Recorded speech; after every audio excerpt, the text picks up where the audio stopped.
Assalamualaikum warahmatullahi wabarakatuh. Alhamdulillahirabbil alamin wassalatu wassalamu ala asyrafil anbiya'i wal mursalin sayyidina wa maulana Muhammadin wa ala alihi wa sahbihi ajma'in. Amma ba'd. Nama saya Haji Muhammad Hasbi, NPM 20 12 50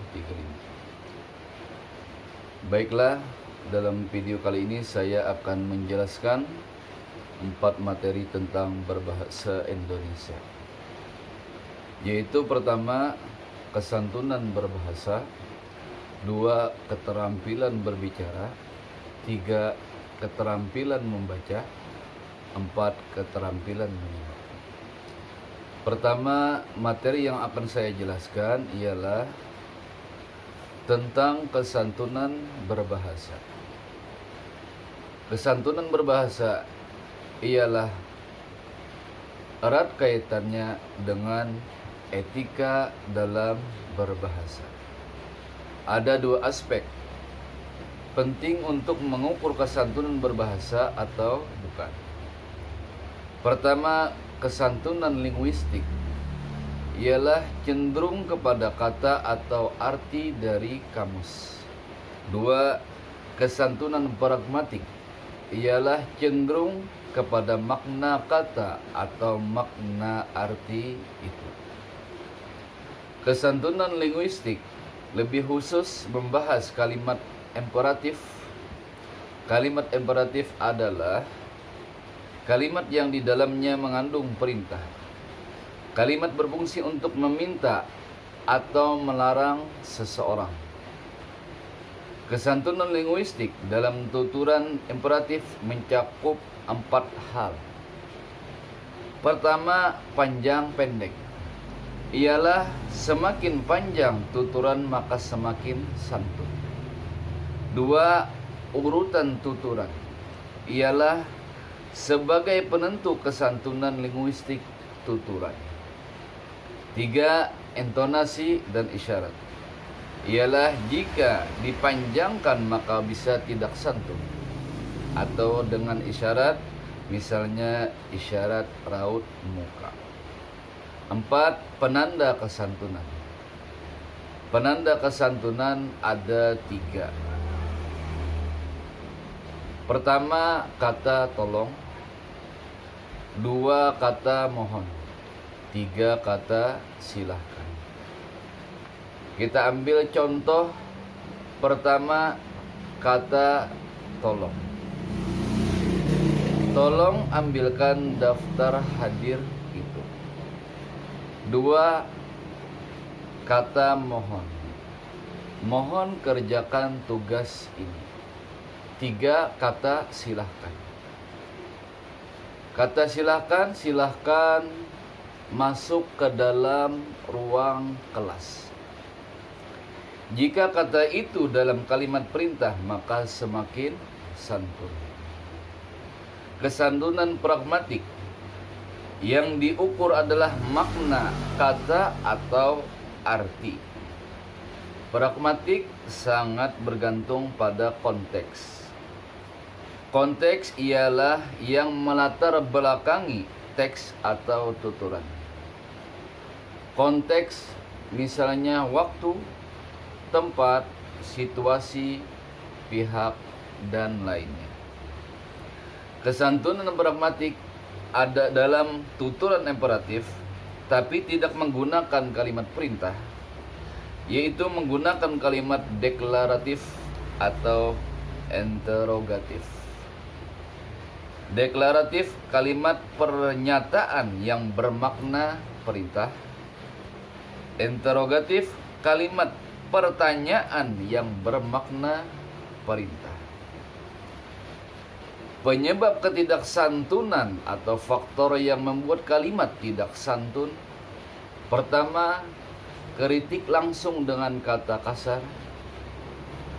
2, dorongan emosi. 3, protektif pendapat. 4, menuduh atau memojokkan orang lain. Contoh kritik langsung dengan kata kasar. Misalnya, Panitia ini memang tidak becus mengurus acara, bisanya hanya makan saja. Contoh yang kedua, dorongan emosi. Misalnya, apa buktinya kalau kamu jujur? Jelas-jelas aku melihat kamu jalan dengan laki-laki lain. Contoh yang ketiga, protektif pendapat. Misalnya, silahkan kamu tidak jujur, semua akan terbukti pada waktunya bahwa kamu tidak jujur. 4.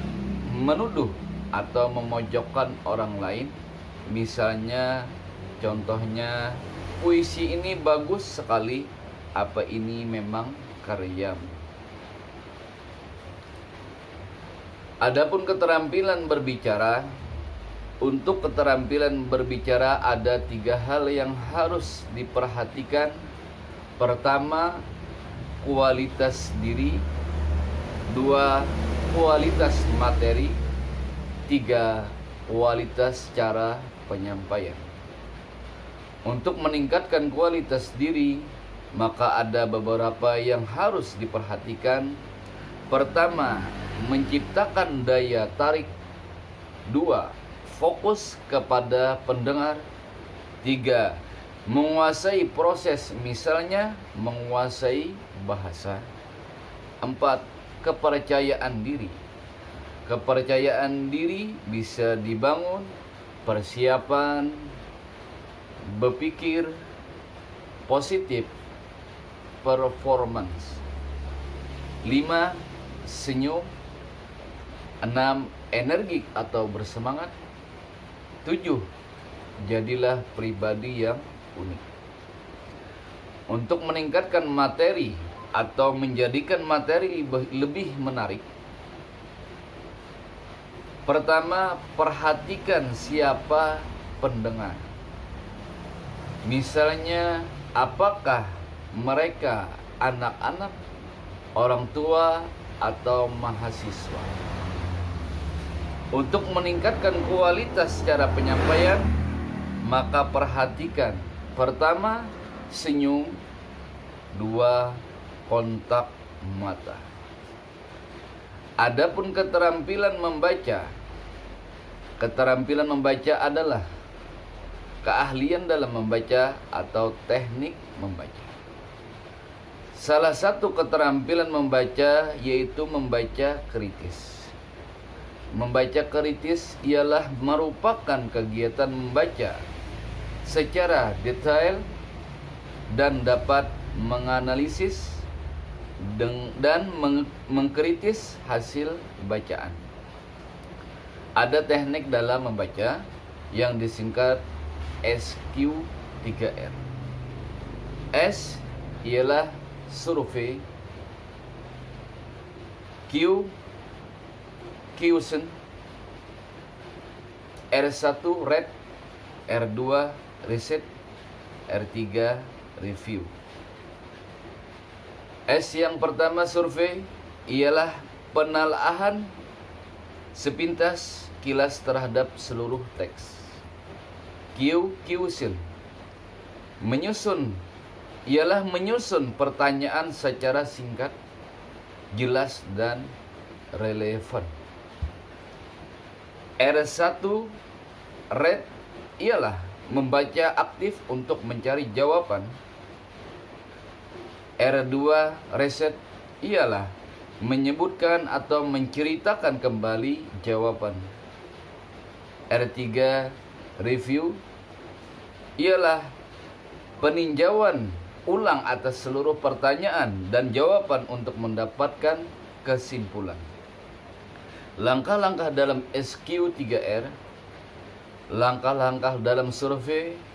Pertama, membaca judul, membaca pendahuluan, membaca sub-sub judul, membaca pertanyaan di akhir.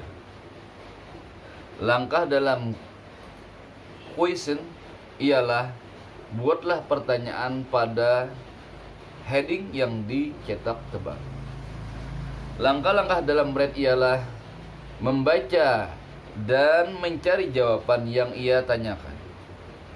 Langkah-langkah dalam reset ialah mengecek kembali apakah semua pertanyaan ada jawaban dari yang ia baca.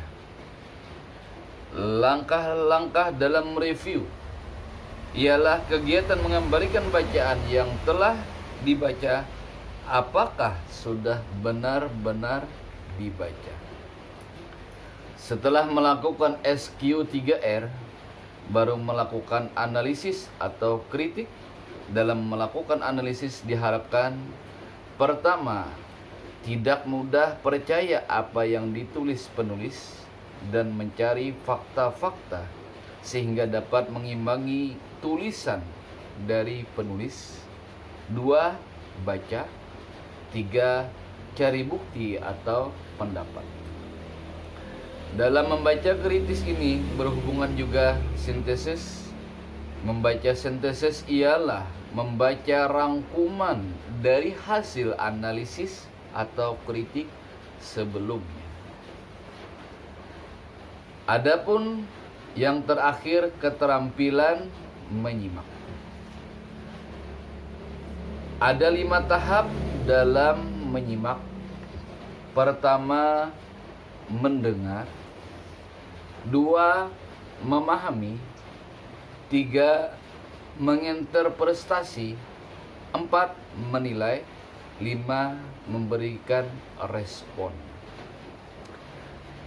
Adapun tahap pertama yaitu mendengar. Maksudnya pendengar hendaknya terfokus kepada suatu suara. Tahap yang kedua yaitu memahami. Maksudnya penyimak memahami arti dari kalimat yang ia dengar. Tahap yang ketiga yaitu menginterpretasi. Penyimak memberikan makna dari kalimat yang ia dengar atau menafsirkan. Tahap yang keempat yaitu menilai. Penyimak memberikan penilaian kelebihan atau kelemahan dari yang ia dengar. Tahap kelima, tahap yang terakhir yaitu memberikan respon setelah melakukan 4 tahap sebelumnya. Misalnya memberikan respon dengan tindakan. Baiklah, itu tadi penjelasan kesantunan berbahasa, keterampilan berbicara, keterampilan membaca, keterampilan menyimak. Semoga dapat bermanfaat. Sampai di sini dulu. Salah khilaf mohon ampun dan maaf. Assalamualaikum warahmatullahi wabarakatuh.